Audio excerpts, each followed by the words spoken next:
filthy fucking animals, to the Gentleman Soup podcast. We're back, baby. A little bit of a hiatus, but this is actually this is going down. I'm back again with Nate. Hello. Hey Nate, what's going on, loser? Not much. We are in a new location, though. You might notice some beautiful acoustics going on right now because we are in a studio. We're up in the stew. At an undisclosed location, there are no visuals, but just imagine how legit it looks. Think of Joe Rogan podcast, but more professional. Yeah. And Cam has some nice glasses he's found. Yeah. All right. Well, it doesn't matter. I'm trying to add to the visualization though. People need an image. I'm gonna allow people to use their own imaginations to imagine what kind of we could be in the sewer for all they know. But I don't have many friends, and so I thought Nate is the only kind of interesting person that I know. I don't know if that's fair. That is available, and that is also an incel and doesn't have much to do outside of school. And the only one who's willing to just get roasted week after week. So. Yeah. I mean, you're gonna have. That's kind of a given if you're gonna come on here. Right. Although I didn't do that to Jack, because Jack is a formidable force. Probably gonna have him back on at some point, but we also can't roast Chris because he's a different race. Chris is and I don't want to be I don't want to get Norm Macdonald or Louis C.K. or I don't know. There's not a lot of racist. Neither of them did racist. Yeah, that was. Yeah, well, yeah, you're right. But we're actually back. I'm getting rid of the topics. The topics I found tended to be kind of restrictive, and I wasn't a big fan of them in the end. Although the podcast episodes that we did do were, might I say, spectacular. But yes. Now it's just going to be more shooting the shit, thinking of stuff to say on the spot, but also I prepared some stuff. But you're not supposed to know about that. That's a little bit of behind. That's a little movie magic for you right there. Yeah, please don't. Just forget I said that. So Nate, how you been, dude? How you been recently, my good man? What is it? Wednesday? It feels like Wednesday. What's up with that? I don't know. I've been doing all right. It's it's our last week before break, so that's always a little dragged out. But gosh, when did we record the last one? Back in December. It was a while ago. Yeah, we had that meme, the big meme. Well, my life status is overwhelmingly unchanged over the last 2 months, and that is kind of tragic, but it's fine. Get it together, dude. You have to make some moves. I've always been a big advocate for not being a complete coward. Well, I don't think that's No, of course. I'm pulling your leg a little bit. Stuff has changed for me quite a bit in the past two months, but what's Very new? true. What's new? I've been particularly interested because we've been talking about this, or we had been talking about this in the past in our history class, the whole communism meme. We have a history teacher that was we spent quite a few days on Marxism and whatnot because it was kind of important within our unit, within the context of what we were talking about. And I've also been reading the Gulag Archipelago, which is shout out Jordan Peterson for recommending that book to me. Oh boy. I'm not a dick. I'm not a dick writer, I swear. But that's actually Dr. Peterson. Dr. Jordan B. Peterson, Lobster God. I feel like he comes up in every episode, so I need to stop talking about him. Next episode, we'll have a Jordan Peterson ban. If his name comes up, we just have to fire the recording. And I know of a podcast where they have the same rule with Undertale because do they really? Yeah. And Joe Rogan, it's DMT. There's a bot on the TF2 subreddit that goes off for how long it's been without an Overwatch mention. I think their record is it's under a day. I saw a kid in an Overwatch tee today, a t-shirt. Really? And I was like, does he know? Does he know that no one gives a fuck about that game anymore? But that's not important. All right. That's not what we're talking about. We're talking about communism. Communism. And so I've been reading the Gulag Archipelago, which is pretty much a primary reason why the Soviet Union fell, which is crazy because it's just a book, but it's sort of exposing, how terrible the Gulag Archipelago was, because it was called an archipelago because they were just dotted throughout the entire country, sort of inconspicuously. But not a lot of people even. He kind of exposes the Americans in some regard. There were plenty of people that fought during the Bolshevik Revolution and afterwards were being persecuted, managed to escape from Russia, and actually, some people made it over to America. And by the end of World War I, they were actually turned back. Or this would be the end of World War II. They were actually, that would be World War I. They were actually turned back to the Russians and obviously promptly sent to the Gulag, where just the most terrible stuff happened. And it really is a heartbreaking book. And for context's sake, who's the author again? That would be Alexander Solzhenitsyn, who was he himself got locked up in there and just suffered the most horrible atrocities. And it really got me thinking. I mean, there's so much depth in that book, and you can go on and on about the ideology behind how that sort of stuff happened, how people were kept in a box in which they couldn't move their arms or legs for 48 hours at a time while bed bugs crawled all over them. They literally dumped bugs on them and had them sit like that. Just fucking awful. It's really, even talking about it just makes me want to kill myself. But it got me thinking, how does that sort of thing happen? How do people lose their minds so collectively? And it's partly when you have such an influential ideology like Marxism. And so our history teacher, when she brought up Marx, this is indescript. This is, I have respect for our history teacher. She's a nice lady. Great. She's a nice lady. Good teacher, too. But she kind of brought up Marx and said that listen, I don't agree with him, but he's sort of my intellectual boyfriend, my intellectual crush. And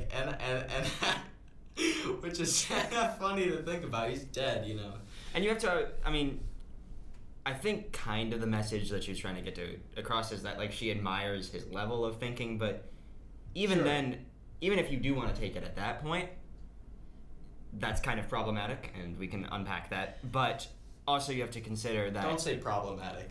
Problematic? SJW. All right, fine.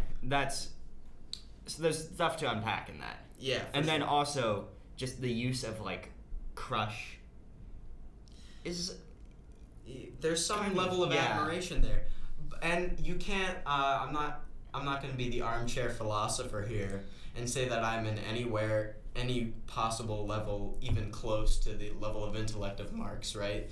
Because there are plenty of people. You take the alt-right, for instance, not the actual, not that CNN alt-right. I'm talking about the real alt-right. The actual highly, highly intelligent, super high IQ people that are being fed.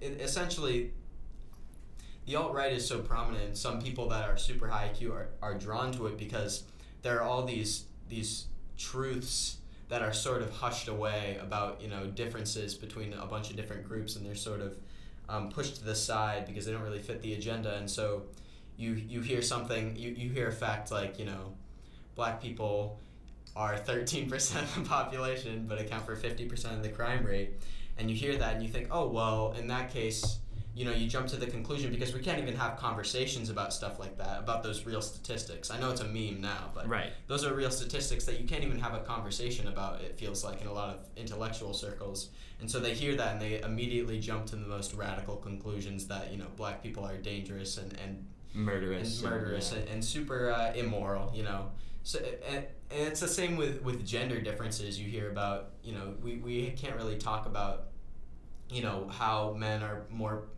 have a higher proclivity towards some things than others, and people hear about that and they jump to the conclusion that women are suited for the household and men for the workplace. But that sort of ideology where was I going with this? I don't know. You seemed like you had a question or something you were leading to, but you just kind of... Yeah. Well, so exactly when you're... Yeah, I remembered what I was saying. Sorry. Yeah, so I was... even when you're a super intelligent person, you can get muddled up in these radical ideologies that, and you can take a step back from someone with a more moderate perspective like you or I, living in America in the 21st century, and say that, how could you be so stupid as to think, for instance, that the entire world has been composed as the oppressor versus the oppressed, as Marx would claim. But it's perfectly reasonable to understand where you can get to that conclusion, even if it may be a bit flawed with the perspective that we have now. But that's sort of the nefarious part of Marxism and communism, is that social divide. You're dividing everyone into not who they are individually, which is, those enlightenment principles, but you're dividing them into whichever group you belong to as either oppressor or oppressed. I know Jordan Peterson talks a lot about this. Fuck! All right. Well, guys. No. It's been but fun. But he talks about Marxism a lot, and I've learned a lot of this stuff that I know now about Marxism from him. I mean, he recommended the Gulag Archipelago because it was such an influential thing, and because it pretty much demolishes anyone who may even have a slight sympathy towards Marx. And I haven't actually finished the book. I'm about 100 pages in, but so this would be a much more interesting discussion to have once I've finished that. Those sort of wells you can get stuck in, and next thing you know, you're pissing on a kneeling Gulag prisoner's face. It's not that big of a jump, really, because people lose their collective minds pretty easily. Yeah, and people like to talk about that with the Holocaust is the key example that people offer, stuff like the Milgram experiment. You know about that, with the electric shocks? I don't know about that. Tell me about that. Oh, so that's interesting. In the 50s and 60s, mid-20th century, people were still recoiling from the horrors of the Holocaust and kind of wondering how something like that could have happened. And this scientist, I'm pretty sure this is the Milgram experiment that I'm thinking of, so I should double check that. But this psychology professor, essentially, he organized. Oh, great, the Wi-Fi's out in here. Whatever. We're in might as well disclose that we're in the fucking our high school right now, and just in the studio. Television production studio. It's really nice. We know in the future, look forward to episodes where we actually film them and maybe even have 6 or 7 people on. I was considering as an experiment. Just for a meme, just have a fuck ton of people on the show, including maybe one of our teachers. Maybe. I'm trying to get our music teacher. Stay tuned. On here. We are only beginning. He would never come. I mean, there's so many people that I want to have on here that just are too pussy. I think you mean two good people. Yeah, that's really it. They're too moral for this podcast. Anyway, back to the Milgram experiment. Of course, yeah. So this psychology professor, he sets up a trial, an experiment that people can sign up for, and he claims it's going to be about student-teacher relationships and the effect of negative reinforcement on memory recall. And so how it works, according to what someone who signs up for this is told, right, is they're told that there's going to be a student and a teacher, and each person is just randomly assigned from people who have signed up for this experiment. And how it works is the teacher has a set of questions based on memory recall or arithmetic, just numerous different things to recall and solve, just kind of simple questions. And they're going to read them to the student, who is hooked up to a device that gives them an electric shock. And the teacher, whenever the student gets a question wrong, is to increase the voltage using this little set of switches of the shock, and then administer it to the student. And so each time they get it wrong, the shock gets more and more painful. Yeah. They should do that in some of our classes, I think. Okay, well, maybe not. But the truth is that that's not what the experiment is about. How it works is when they draw straws to see who's going to be the teacher and the student, it's rigged so that the actual volunteer is always the teacher. The student is an actor. And what happens is they can't see the student at any point, but they believe they're hooked up to this machine, and they're not.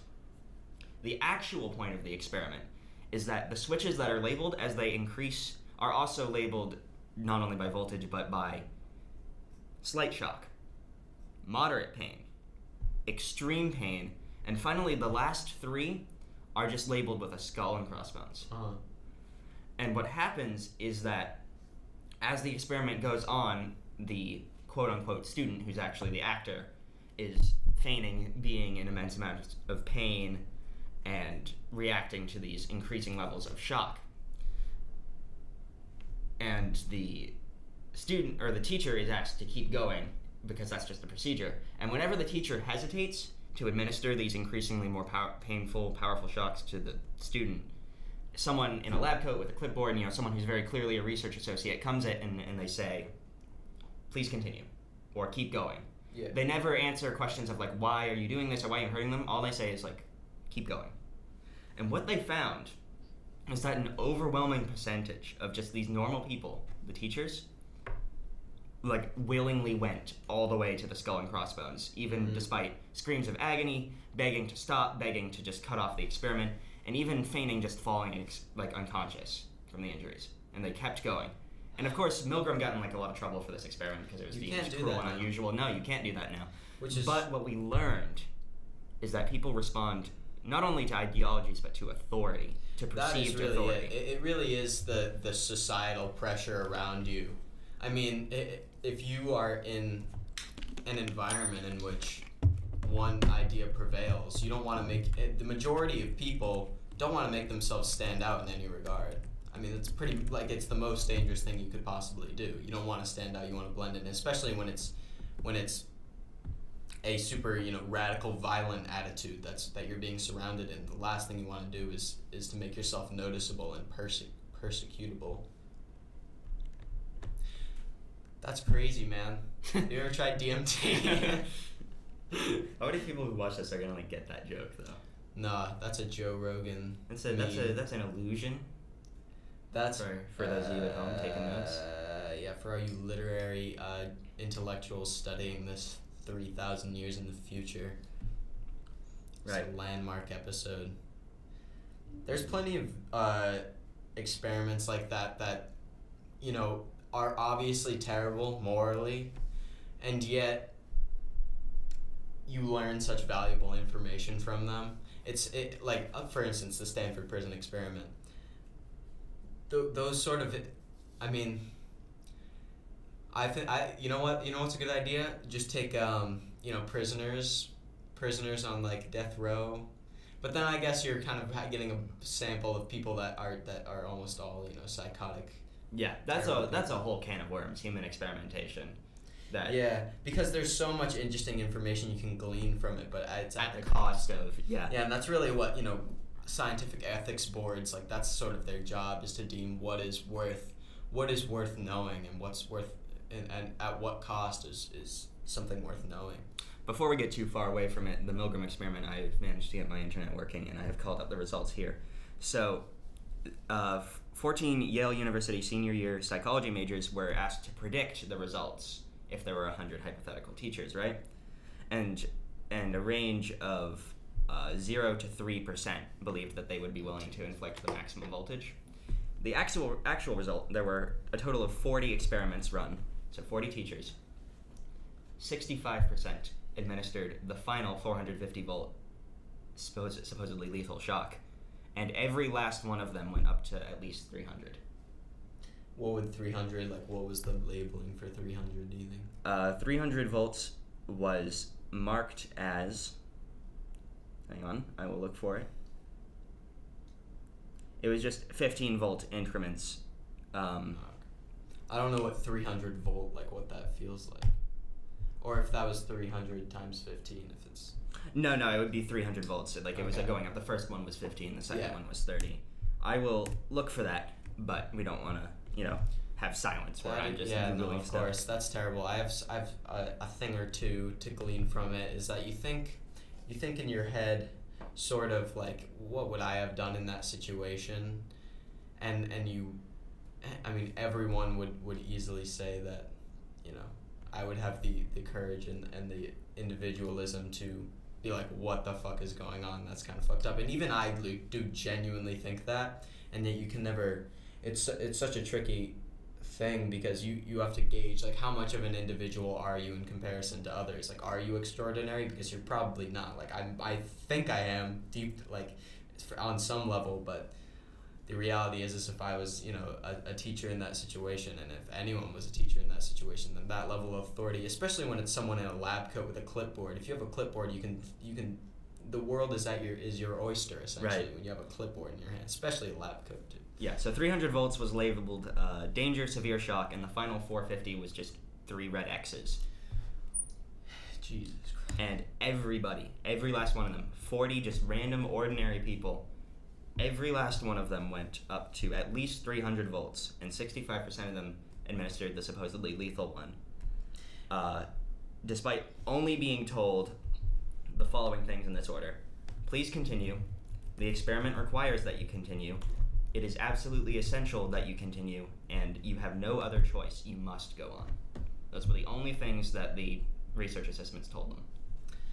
Jesus Christ. Well, see, with that that was obviously a conducted experiment with some sort of planned outcome. And what I was referring to when I'm saying people losing their collective minds is something a little bit less rational, because as I was just saying, like, it is in some level sort of rational to go forward with that experiment if you're the teacher, as a human being with some respect for authority. But I actually have a story that I've heard of quite a few times. I don't know if you've heard of this McMartin preschool, the Satanic daycare scandal. I have not. That sounds incredible. This is some crazy stuff. I'm glad you haven't heard of this. Well, so basically, this was right when this was in the 1980s. More women were getting into the workforce, obviously, and if both of the husband and the wife are both have a job, then someone needs to take care of the kids. So daycares became quite popular in the 1980s. But naturally, people were very skeptical because this was the first time really that you would leave your child with someone else. That's always like, you would gauge how much you trusted someone by if you would leave your kid with them. Right, naturally. And so people were obviously, quite skeptical, quite nervous, especially the mothers who are attached to their children. And so at this one particular preschool called McMartin, I think it was in California, Manhattan Beach, California. Every day the kids would come home from school, the mother would obviously be very concerned, worried that something may be going awry, that they may be raising their kids improperly. So they would ask them a bunch of questions, like did this happen? Did anything strange happen? Did anyone touch you in a weird place? Anything like that? And over time, these kids, felt pressured in some regard to answer. I mean, why would they be asking these questions if nothing happened? They almost seem sort of disappointed if they say no, because they want some reason to take these kids out, to have some reason to not trust these people, because at this point the parents, their skepticism was all in their head. And so over time these kids kept getting asked these questions. I mean, this was throughout various homes, and slowly saying, weaving this story that they were being sexually abused. Obviously, this kid has no idea what he's doing. This is similar in the sense of appealing to authority, especially when you're such a young child. Start weaving these horrible stories, and then they start asking questions about any other weird things that they may have been doing, and so long story short, this is going on for quite a few months, and eventually the owners of the daycare are charged with sexual abuse, with satanic rituals, just hysteria. Essentially, the narrative was that this entire preschool was run by terrible demon worshipping evil sexual abusers. So this wasn't planned? The kids just came No, this wasn't planned. This was a real trial. So all these daycare managers, they have no idea. They're obviously there was no legitimate evidence that any of this stuff was going on, that they were doing blood sacrifices and whatnot at these preschools. And yet a case was actually brought against them in 1990. Well, the trial ended in 1990. And so, they had all these kids testify, all these parents, and obviously there was no concrete evidence. But the craziest thing was those initial allegations. Obviously, the preschool staff was obviously those are ridiculous. Obviously this isn't an issue. They go to trial, and some of them actually end up confessing to the crime. They confess and say that they did sexually abuse these children. They did conduct these satanic rituals, all with no basis at all. and when you have a guilty plea like that, then I mean the case is kind of open and closed. You know, it's done. Right. Like, it's done for. They can convict this person, which isn't I don't think the case anymore partly because of trials like these. And so these women, some of these women were in jail for like multiple years throughout the 1980s.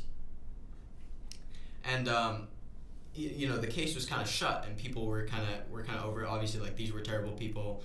Everyone, I mean, it caused mass hysteria. People were taking their kids out of daycares, all across the country. And I think in 1990, the case was reopened, and these I'm not sure exactly what reason that was for, but the trial was reopened, and these preschool teachers were interrogated once again. I mean, not interrogated, just questioned again.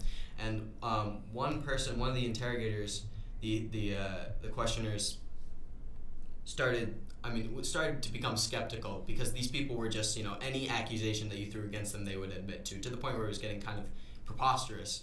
So she started making up stories. Essentially, she said there was there like a horse. They said you like slit the throat of a horse and then sprayed its blood on all the kids, and they admitted to that like right away. They were like, yes, that happened, I'm so sorry, like that was a terrible thing I did. And so at that point they kind of realized, like, hold on, these people will just admit to anything. It was kind of like the hysteria of being in that situation caused them to just admit to all these terrible crimes that they would never even imagine doing. And on some level, some people think that they actually, on some level, these teachers actually thought that they really did it. That you can sort of lose that both the teachers and all the people prosecuting them kind of, or the mothers that were so skeptical, kind of lost their minds collectively into dreaming up this fantastical, absolutely preposterous story of Satanist rituals going on in these preschools. It's crazy how those sort of things can happen, and that's another instance in which societal pressures can just sway your consciousness so far out of proportion and just make you so irrational. It's insane what sort of power just the opinions of others on you has. Yeah, that's bizarre. I hadn't heard that before. Fucking crazy, dude. Fucking wild. So do you think maybe they started admitting to it in the hopes of like getting a lesser sentence? Like they saw all these accusations and thought they weren't going to get away with it? Well, so I mean, because that's usually why they do a guilty plea. Well, it was. I mean, there were multiple mothers like accusing, like hearing, like basically accusing them of the same sort of stuff, because the kids might like talk with each other while they were at school and start exchanging stuff. My mom was asking all these questions and whatnot. Right. And so there's so many people telling you that like we have like these kids have testified like and accused you of doing this. Obviously, like they didn't really understand the judicial process, but these parents it was like pretty cut and clean. Like this obviously is happening since all these kids are saying it. And so when you have so many people insisting that you're this horrible person and that they take them all out of the daycare, they're socially ridiculed and just ostracized for being such a terrible person, then it could be on some level like, what am I going to do about this? Like at the very least I plead guilty and get a lesser sentence. But I mean, what kind of sentence are you looking at for something like that, for like a ring of child sexual abuse and satanic rituals? I mean, that's close to the death penalty. That's going to be life no matter how you spin it, probably. Oh, for sure, yeah. I mean, you might get out of the death penalty, which is perhaps what they were doing. I'm not super sure. Do they give the capital punishment for child sex abuse? I actually don't know. That's a good question. I mean, I'm sure on... I mean, it's also, you have to consider the state, right? Because California, unless it got to a felony. Yeah. I'm just totally speculating right now. I have no idea. I have no idea. I'm not going to... Yeah. Maybe not on school Wi-Fi. Yeah, maybe not. I don't want them to get suspicious. How many years will I be for sexual abuse? FBI, open up. ADL, open up. ADL. No one gets that. So, okay, yeah, speaking of, like, just terrible, gross, disgusting things, Nate, I wanted to ask you, I came prepared with this question, and I knew I talked to you earlier about it, and this is going to get just terrible, but Oh boy. But I like to talk about this sort of thing. I want to know what is the worst thing that you've ever seen on the internet. It doesn't matter. You can define what terrible is. It doesn't really matter. It could be an image, it could be a video, it could be a story, right? You know. Right. Anything that you've seen that just particularly horrified you. I don't know. It's the darkest. Shit. Let's try to keep it on some level not sexual. Not sexual. Because okay, well I don't think it would kids fall listen under there to this. anyway. Yeah. No, mine wouldn't fall into because I have one that I know of. If you'd like me to go first. No, I have no, I have a thing. You're actually not even 18, so I'm not allowed to talk about sexual stuff. Oh right, yeah, and I've never done anything illegal. Ever. I always use the crosswalks. You know, that jaywalking shit is bullshit, because if you actually only use the crosswalks, then you couldn't fucking get anywhere. Like, if you were walking down the street and you need to get somewhere, to some location, I'm sure that you would have to, detour constantly. So fuck 12 is what I'm trying to say. I'm saying jaywalking should be legal, but you shouldn't have to yield for pedestrians that aren't in crosswalks. That's fair enough. I think that's a good idea.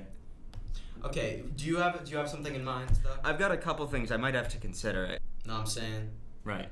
So, all right, well, I've got an answer to your question. Yeah. I don't know if this is the absolute worst, but this comes to mind, at least, and it's definitely up there, is I've seen some of the... It's not necessarily the most, horrific, it's not shock and awe, gore, but I have seen some of the videos that were taken during the Parkland shooting, which will actually be a year ago today. Really? Yes. Man, that's... Yeah, I mean... Shit, sorry, a year ago tomorrow. It was Valentine's Day. Jesus, which yeah, is debatably a coincidence. Shit has changed, because that's I feel like when the school shooter hysteria really started kicking up. I mean, at that point it was just happening.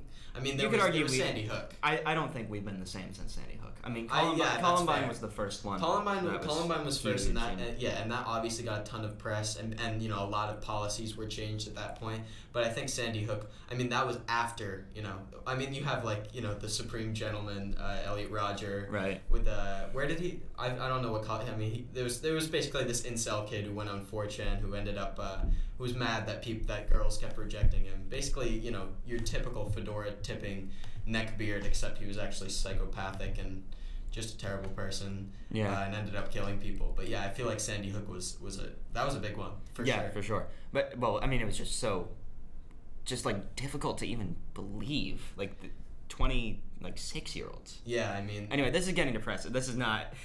Yeah, I'm crying. The video that I saw was not of anyone getting shot or dying. It was a video, filmed vertically off a phone. It was a Snapchat video. You could see the person. It was like a story. You could see the person's name in the top left. I forget what it was now. And I think he might even have put a filter on it. But it's this video, and it's people in a classroom kind of cowering, and you hear outside, and you never appreciate how loud gunfire really is. But you just hear bang, bang, bang. And the caption is the school is getting shot up.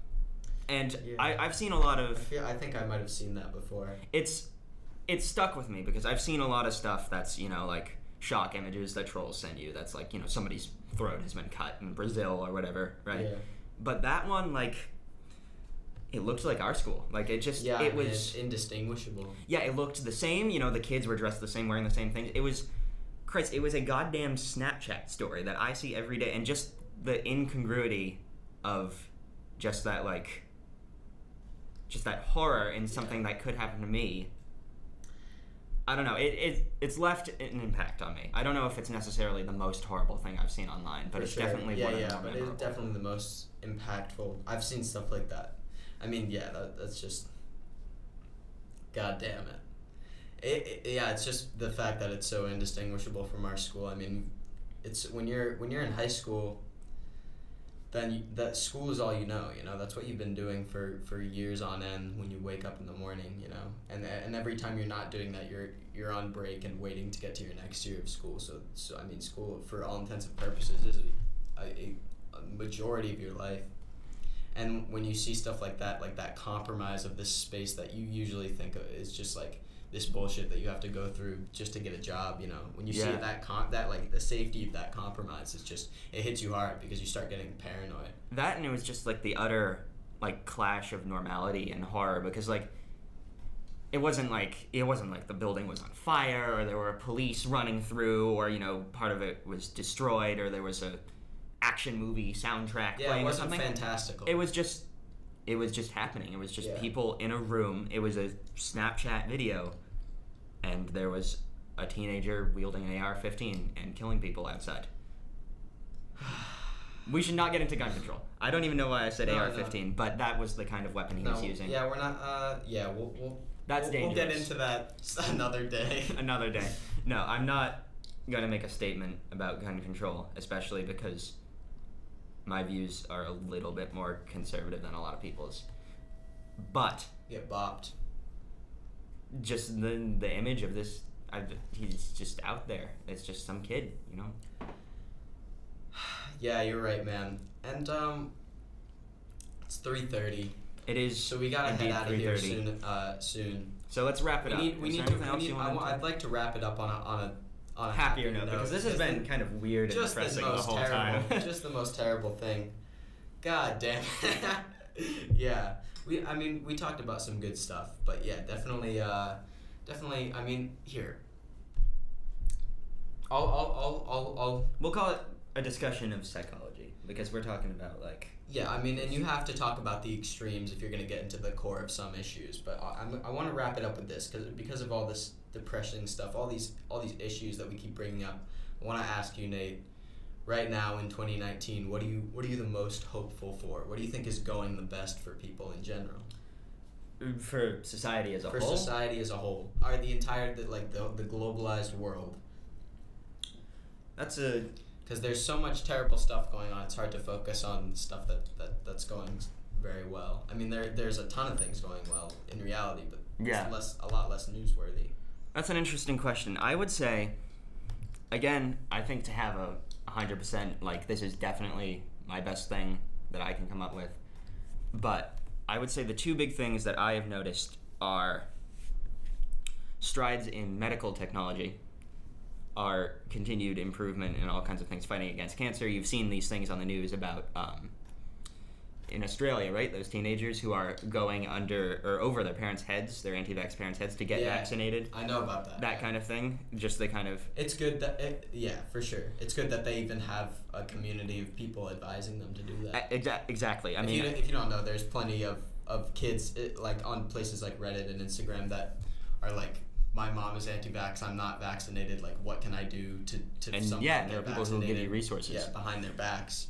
And goddamn, I've seen moms being like, there are kids on the internet that are trying to get vaccinated behind their parents' backs, just so you know, keep your eye out. It's like just the most terrible stuff. And obviously, like, I'm saying that aspect as a positive when really it's just kind of a negation of a negative, is that there's people who really. But at the same time, you know, it's kind of inspiring to see that. And I also mean medical technology as a whole is getting, I mean, you remember the surgery on a grape meme? Yeah. Right? Like, obviously that was a stupid meme and it got old really quick.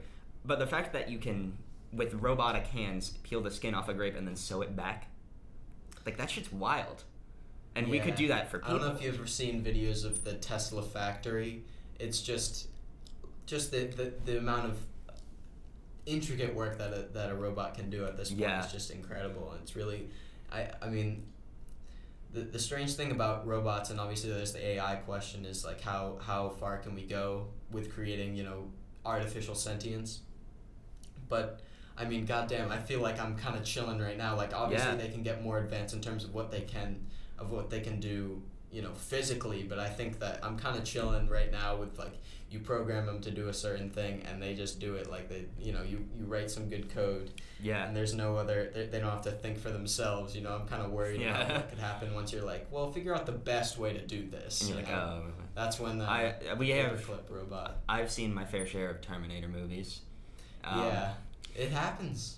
And on that topic of, like, Tesla and robots, the other thing I'd say I'm most excited about is our continued exploration and progression into space, Mars in particular. Yeah. But how are we doing on Mars? Like, what's the progress in that? You remember the InSight robot that landed recently, the probe? No, I don't. Did you hear about that?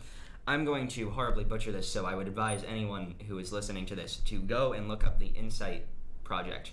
But NASA, this team of people, just brilliant people, created this.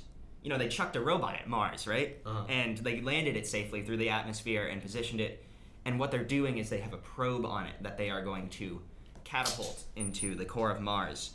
And we're looking for information not only on Mars's makeup and potential locations of water and, if that happens, extraterrestrial life, although it's just going to be like single-celled organisms, but also we're going to learn, based on Mars's crust and status, more things about how our planet got to the point that it's at from just a giant ball of that's actually insane, because I've never even thought about it like that we've never been to another planet before. Yeah, and we're going to learn about ours because obviously Earth was just a mess of magma and volcanoes, and we got to what we have now, something that's able of supporting so many diverse kinds of life, and we're going to learn. I mean, I think we've already started learning. It started beaming data back because it worked and it landed. So that, to me, is super cool and exciting, and gives me a little hope for humanity, is that even if we're cutting each other's throats down here, at least we're getting along.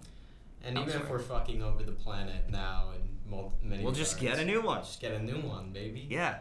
I mean, maybe. I don't know. We're gonna die before that happens, so it's not our problem. Yeah, that's like the most destructive attitude to have. Oh no, that's fine. Do you want us to?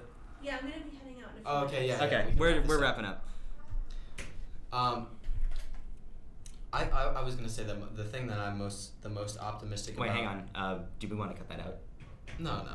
Okay. It doesn't matter. I was gonna say we could do a quick jump and say someone walked in. Nah, dude, this is an organic pot. You think I'm gonna edit this? No. You're literally just saved to MP3 straight onto YouTube. You're gonna use the school Wi-Fi. I will. I'll add some epic visuals. Oh, right, of course. The thing that I'm probably the most optimistic about, it's a hard question, because there's a lot of things that are going well, and part of the reason that the media, all the media covers is the bad stuff. They create a sense, partly because influence. Fear is a much stronger emotion than optimism. But also because progress, beneficial progress that's actually benefiting everyone, is an incremental process that happens over months and years and tens of years. So it's not as newsworthy, because nothing happens in a day that makes something. Eureka moments are rare, where somebody's people always think like, cancer. If you ask someone like, think of any situations that could happen today that will make your life exponentially better, and there's very few things. Like, you could win the lottery, or like meet a girl, but if you think about the amount of things that could happen today that would make your life terrible, the list goes on and on. It's really so it's good to highlight things that are going well over time. I really think that's just like, I'm a big fan of the internet. I've said it before, I'll say it again.